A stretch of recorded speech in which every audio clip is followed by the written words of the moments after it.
Good morning. Today I'm going to be doing a review of the JMS Stave Snare Drum. I acquired this beautiful drum about 2 weeks ago. I know the builder quite well. His name is Jeff Manwaring, retired band director from Sherburne, Earlville, New York, and a true craftsman. So I told him 2 weeks ago when I picked up the drum, when I got a chance to get it all tuned up and ready to go, I would do a review for him. I haven't had a chance yet because it took me 2 weeks to get a Evans Janier dry. So I have the top head of the drum off, so I'm going to show you the drum up close and personal right now. So there it is. There's the JMS Stave Snare Drum that I purchased. Each piece is individual. You see that beautiful bearing edge all the way around the outside, those 45s. This shell is perfectly made, solid stave snare drum, walnut and ash. I mean, it's just beautiful. Here, we'll show you the JMS drums logo.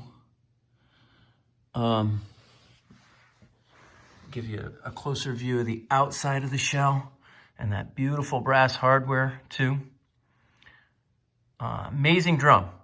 So I am gonna put an Evans Janier dry on the batter head and tune it up, and then we're gonna put it through some paces. Here we are back now. Now we're at the drum set. I've got the head on. I've tuned up the drum, relatively speaking. The head's gonna stretch a little bit. It's a new head. It's a level 360 HD. But they still stretch, especially snare batters. So that said, it's tuned up a little higher than you would use it if you were going to use it orchestrally, but we're going to put this through its paces. We're going to do a few different things here to try this drum out. But first, let me talk about, I have a Beta 52 in my kick drum, and I have 2 condensers overhead. That's it for mics, because I don't want to turn on the tom mics or any of the other mics to color the sound of the snare. I want you to hear what it sounds like in the room.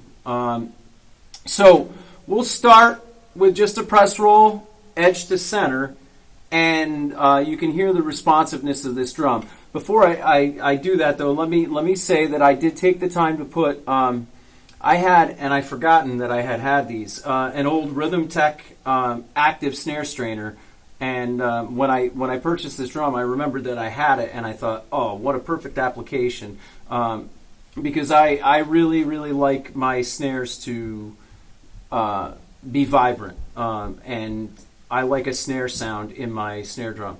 When I was younger, I used to choke the drums, and it's awful. I can't stand a choked snare drum now. So anyway, I'm playing with Buddy Rich signature sticks. They're a little bit heavier stick. I can't believe that Buddy actually played with these, but maybe he did. They're a 5B-ish, maybe a little heavier than the 5B. So I'm going to start with a press roll and work edge to center.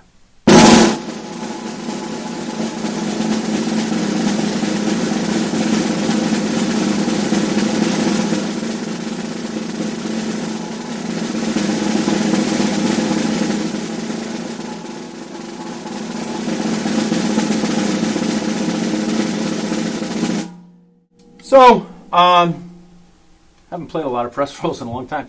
Long and the short being, it has a nice, warm, woody sound in the center, and it's very responsive.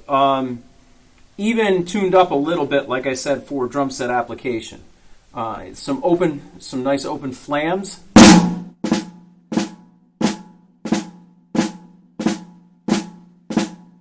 Hear how responsive it is. I'm sorry for my toms ringing, but you can just hear that it's nice and warm and responsive. I'll work out to the edge.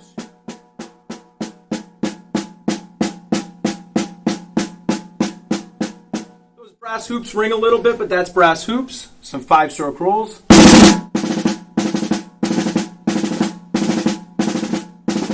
At the edge.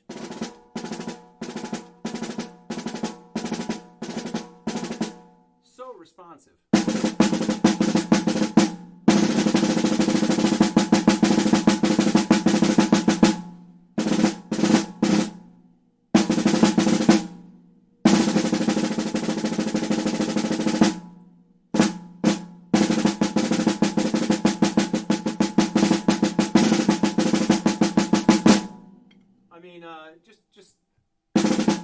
great sounding snare for if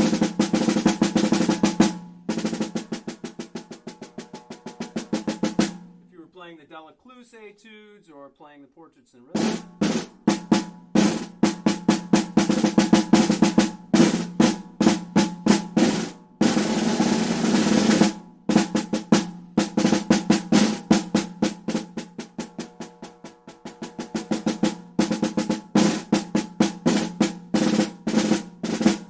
Contemporary snare stuff. This drum is brilliant. It sounds amazing. Rim shots are great. So responsive. I'm probably not going to use it for those things, but I may. But I want you to hear those things with it. Now, another thing that's amazing, and we'll use a couple different sticks on this, but is how responsive, and I know your head matters, but so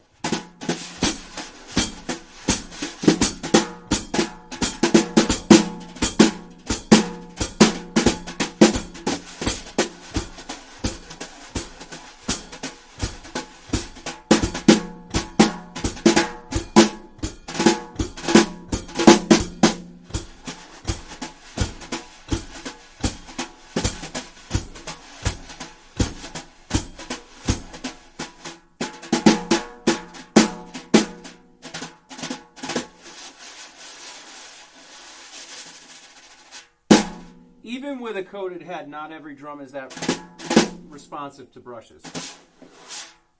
Forgive my sloppy brush play. I play brushes about 3 times a year.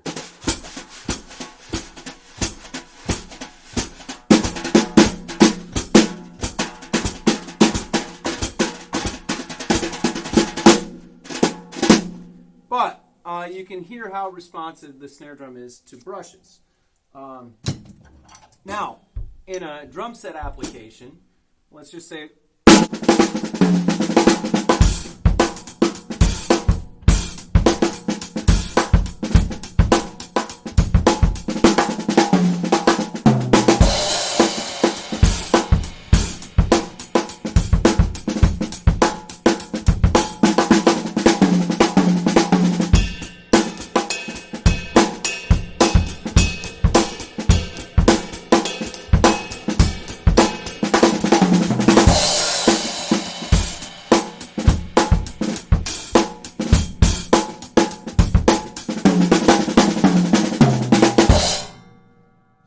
super responsive for like rock, funk.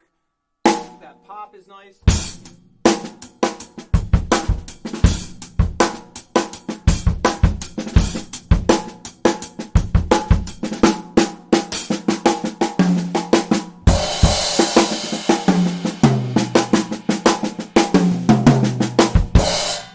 I mean,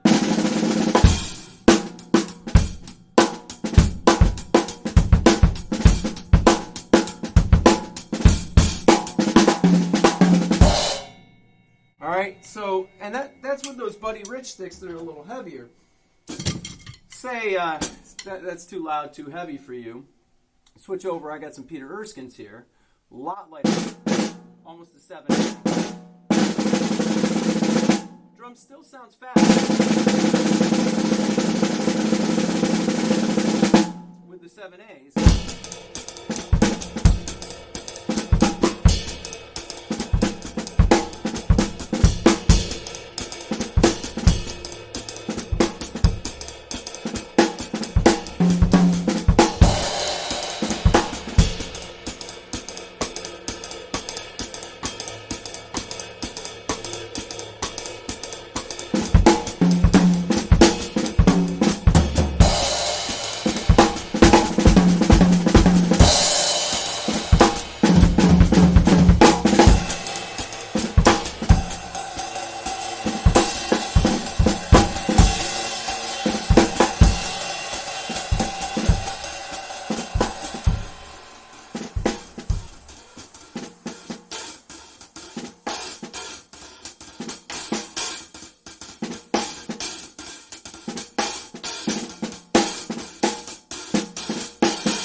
like slow, small trio setting, it's super sensitive.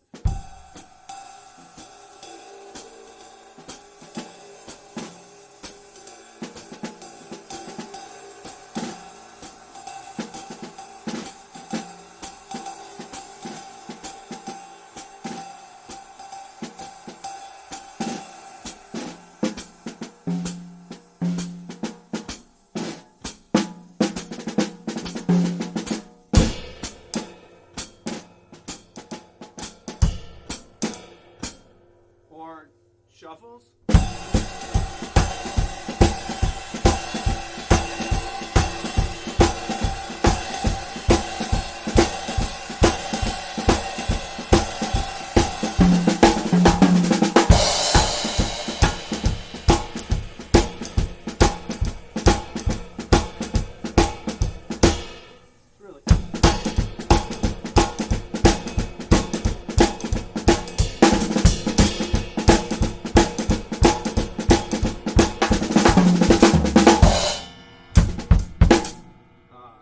Latin, like a sango.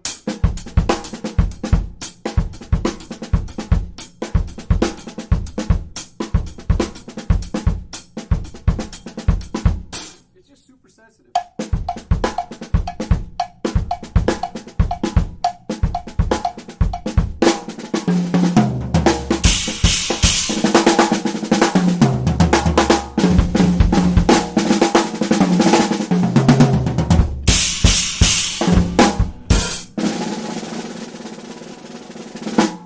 Responds to the light sticks well. Again, the heavier sticks, listen again with the heavier sticks, responds to them nicely. A little beefier with the heavier sticks, say you're playing.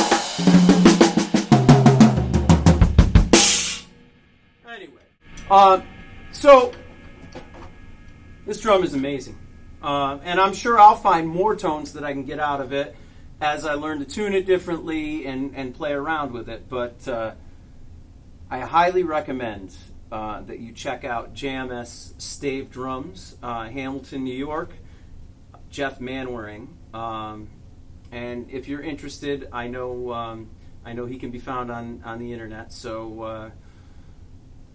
It's a great deal. This drum is amazing. I would recommend it to anybody. It is probably now one of my favorite drums in my arsenal, if not my favorite. So I hope you've enjoyed this review, and thank you for dealing with my sloppy improvisational playing, and maybe check out JMS Drums.